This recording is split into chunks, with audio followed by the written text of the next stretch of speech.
इस अहम कॉन्फ्रेंस में उपस्थित अन्य महानुभाव, देवी और सज्जनों, देश के और सभी राज्यों के कानून मंत्रियों और सचिवों की ये अहम बैठक स्टैच्यू ऑफ यूनिटी की भव्यता के बीच हो रही है। आज जब देश आजादी का अमृत महोत्सव मना रहा है, तब लोकहित को लेकर सरदार पटेल की प्रेरणा हमें सही दिशा में भी ले जाएगी और हमें लक्ष्य तक पहुंचाएगी भी। साथियों, हर समाज में उस काल के अनुकूल न्याय व्यवस्था और विभिन्न प्रक्रियाएं, परंपराएं विकसित होती रही है। स्वस्थ समाज के लिए, आत्मविश्वास से भरे समाज के लिए, देश के विकास के लिए भरोसेमंद और त्वरित न्याय व्यवस्था बहुत ही आवश्यक है। जब न्याय मिलते हुए दिखता है तो संवैधानिक संस्थाओं के प्रति देशवासियों का भरोसा मजबूत होता है और जब न्याय मिलता है तो देश के सामान्य मानवी का आत्मविश्वास भी उतना ही बढ़ता है। इसलिए देश की कानून व्यवस्था को निरंतर बेहतर बनाने के लिए इस तरह के आयोजन बेहद अहम है। साथियों, भारत के समाज की विकास यात्रा हजारों वर्षों की है। तमाम चुनौतियों के बावजूद भारतीय समाज ने निरंतर प्रगति की है, निरंतरता बनाए रखी है। हमारे समाज में नैतिकता के प्रति आग्रह और सांस्कृतिक परंपराएं बहुत समृद्ध है। हमारे समाज की सबसे बड़ी विशेषता यह है कि वो प्रगति के पथ पर बढ़ते हुए खुद में आंतरिक सुधार भी करता चलता है। हमारा समाज अप्रासंगिक हो चुके कायदे, कानूनों, कुरीतियों, रिवाजों उसको हटा देता है, फेंक देता है। वरना हमने ये भी देखा है कि कोई भी परंपरा हो, जब वो रूढ़ी बन जाती है तो समाज पर वो एक बोझ बन जाती है और समाज इस बोझ के तले दब जाता है। इसलिए हर व्यवस्था में निरंतर सुधार एक अपरिहार्य आवश्यकता होती है। आपने सुना होगा, मैं अक्सर कहता हूं कि देश के लोगों को सरकार का अभाव भी नहीं लगना चाहिए और देश के लोगों को सरकार का दबाव भी महसूस नहीं होना चाहिए।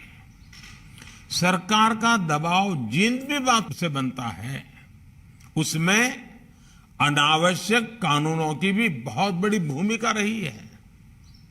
बीते 8 वर्षों में भारत के नागरिकों से सरकार का दबाव हटाने पर हमारा विशेष जोर रहा है। आप भी जानते हैं कि देश ने 1,500 से ज्यादा पुराने और अप्रासंगिक कानूनों को रद्द कर दिया है। इनमें से अनेक कानून तो गुलामी के समय से चले आ रहे हैं। इनोवेशन और ईज ऑफ लिविंग के रास्ते से कानूनी अड़चनों को हटाने के लिए 32,000 से ज्यादा कंप्लायंसेस भी कम किए गए हैं। ये बदलाव जनता की सुविधा के लिए है और समय के हिसाब से भी बहुत जरूरी है। हम जानते हैं कि गुलामी के समय के कई पुराने कानून अब भी राज्यों में भी चल रहे हैं। आजादी के इस अमृत काल में गुलामी के समय से चली आ रहे कानूनों को समाप्त करके नए कानून आज की तारीख के हिसाब से बनाए जाना जरूरी है। मेरा आपसे आग्रह है कि इस कॉन्फ्रेंस में इस तरह के कानूनों की समाप्ति का रास्ता बनाने पर जरूर विचार होना चाहिए। इसके अलावा राज्यों के जो मौजूदा कानून है उनकी समीक्षा भी बहुत मददगार साबित होगी। इस समीक्षा के फोकस में ईज ऑफ लिविंग भी हो और ईज ऑफ जस्टिस भी हो। साथियों, न्याय में देरी एक ऐसा विषय है जो भारत के नागरिकों की सबसे बड़ी चुनौतियों में से एक है। हमारी न्यायपालिकाएं इस दिशा में काफी गंभीरता से काम कर रही है। अब अमृत काल में हमें मिलकर इस समस्या का समाधान करना होगा। बहुत सारे प्रयासों में एक विकल्प ऑल्टरनेट डिस्प्यूट रिजोल्यूशन का भी है, जिसे राज्य सरकार के स्तर पर बढ़ावा दिया जा सकता है। भारत के गांवों में इस तरह का मैकेनिज्म बहुत पहले से काम करता रहा है। वो अपना तरीका होगा, अपनी व्यवस्थाएं हो, लेकिन सोच यही है हमें राज्यों में लोकल लेवल पर इस व्यवस्था को समझना होगा। इसे कैसे लीगल सिस्टम का हिस्सा बनाया जा सकता है, इस पर काम करना होगा। मुझे याद है जब मैं गुजरात का मुख्यमंत्री था तो हमने इवनिंग कोर्ट की शुरुआत की थी और देश में पहली इवनिंग कोर्ट की वहां शुरुआत हुई। इवनिंग कोर्ट्स में ज्यादातर ऐसे मामले आते थे जो धाराओं के लिहाज से बहुत कम गंभीर होते थे। लोग भी दिन भर अपना कामकाज निपट करके इन कोर्ट्स में आकर न्यायिक प्रक्रिया को पूरा करते थे। इससे उनका समय भी बचता था और मामले की सुनवाई भी तेजी से होती थी। इवनिंग कोर्ट्स की वजह से गुजरात में बीते वर्षों में 9 लाख से ज्यादा केसों को सुलझाया गया है। हमने देखा है कि देश में त्वरित न्याय का एक और माध्यम लोक अदालतें भी बनी हैं। कई राज्यों में इसे लेकर बहुत अच्छा काम भी हुआ है। लोक अदालतों के माध्यम से देश में बीते वर्षों में लाखों केसों को सुलझाया गया है। इनसे अदालतों का बोझ भी बहुत कम हुआ है और खास तौर पर गांव में रहने वाले लोगों को, गरीबों को न्याय मिलना भी बहुत आसान हुआ है। साथियों, आप में ज्यादा लोगों के पास संसदीय कार्य मंत्रालय का भी दायित्व होता है, यानी आप सभी कानून बनने की प्रक्रिया से भी काफी करीब से गुजरते हैं। मकसद कितना ही अच्छा हो, लेकिन अगर कानून में ही भ्रम होगा, स्पष्टता का अभाव होगा, तो इसका बहुत बड़ा खामियाजा भविष्य में सामान्य नागरिकों को उठाना पड़ता है। कानून की क्लिष्टता, उसकी भाषा ऐसी होती है और उसकी वजह से, कॉम्प्लेक्सिटी की वजह से सामान्य नागरिकों को बहुत सारा धन खर्च करके न्याय प्राप्त करने के लिए इधर उधर दौड़ना पड़ता है। इसलिए कानून जब सामान्य मानव की समझ में आता है, उसका प्रभाव ही कुछ और होता है। इसलिए कुछ देशों में जब संसद या विधानसभा में कानून का निर्माण होता है तो 2 तरह से उसकी तैयारी की जाती है। एक है कानून की परिभाषा में टेक्निकल शब्दों का उपयोग करते हुए उसकी विस्तृत व्याख्या करना, और दूसरा उस भाषा में कानून को लिखना और जो लोक भाषा में लिखना, उस देश के सामान्य मानवी को समझ आए उस रूप में लिखना, मूल कानून के स्पिरिट को ध्यान में रखते हुए लिखना। इसलिए कानून बनाते समय हमारा फोकस होना चाहिए कि गरीब से गरीब भी नए बनने वाले कानून को अच्छी तरह समझ पाए। कुछ देशों में ऐसा भी प्रावधान होता है कि कानून के निर्माण के समय ही ये तय कर दिया जाता है कि वो कानून कब तक प्रभावी रहेगा। यानी एक तरह से कानून के निर्माण के समय ही उसकी उम्र, उसके एक्सपायरी डेट तय कर दी जाती है। कानून 5 साल के लिए है, ये कानून 10 साल के लिए है, तय कर लिया जाता है। जब वो तारीख आती है तो उस कानून की नई परिस्थितियों में फिर से समीक्षा होती है। भारत में भी हमें इसी भावना को लेकर आगे बढ़ना है। ईज ऑफ जस्टिस के लिए कानूनी व्यवस्था में स्थानीय भाषा की भी बहुत बड़ी भूमिका है। मैं हमारी न्यायपालिका के सामने भी इस विषय को लगातार उठाता रहा हूं। इस दिशा में देश कई बड़े प्रयास भी कर रहा है।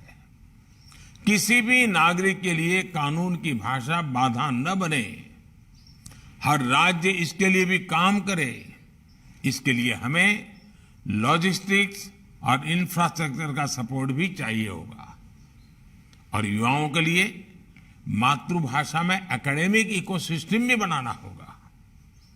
लॉ से जुड़े कोर्सेज मातृभाषा में हो। हमारे कानून सहज सरल भाषा में लिखे जाएं। हाई कोर्ट्स और सुप्रीम कोर्ट के महत्वपूर्ण केसेस की डिजिटल लाइब्रेरी स्थानीय भाषा में हो। इसके लिए हमें काम करना होगा। इससे सामान्य मानवी में कानून को लेकर जानकारी भी बढ़ेगी और भारी भरकम कानूनी शब्दों का डर भी कम होगा। साथियों, जब न्याय व्यवस्था समाज के साथ साथ विस्तार लेती है, आधुनिकता को अंगीकार करने की स्वाभाविक प्रवृत्ति उसमें होती ही है, तो समाज में जो बदलाव आते हैं वो न्याय व्यवस्था में भी दिखते हैं। टेक्नोलॉजी किस तरह से आज न्याय व्यवस्था का भी अभिन्न अंग बन गई है, इसे हमने कोरोना काल में भी देखा है। आज देश में ई कोर्ट्स मिशन तेजी से आगे बढ़ रहा है। वर्चुअल हियरिंग और वर्चुअल पेशी जैसी व्यवस्थाएं अब हमारे लीगल सिस्टम का हिस्सा बन रही है। इसके अलावा केस की ई फाइलिंग को भी बढ़ावा दिया जा रहा है। अब देश में 5G के आने से इन व्यवस्थाओं में और भी तेजी आएगी और बहुत बड़े बदलाव इसके कारण अंतर्निहित है, होने ही वाले हैं।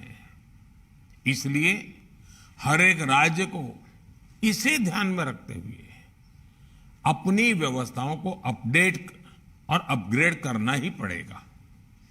हमारी लीगल एजुकेशन को टेक्नोलॉजी के हिसाब से तैयार करना भी हमारी एक महत्वपूर्ण लक्ष्य होना चाहिए। साथियों, समर्थ राष्ट्र और समृद्ध समाज के लिए संवेदनशील न्याय व्यवस्था एक अनिवार्य शर्त होती है। इसलिए मैंने हाई कोर्ट के मुख्य न्यायाधीशों की संयुक्त बैठक में अंडर ट्रायल्स का विषय उठाया था। मेरा आप सबसे आग्रह है कि केसों के स्पीडी ट्रायल के लिए राज्य सरकार द्वारा जो कुछ किया जा सकता है वो जरूर करें।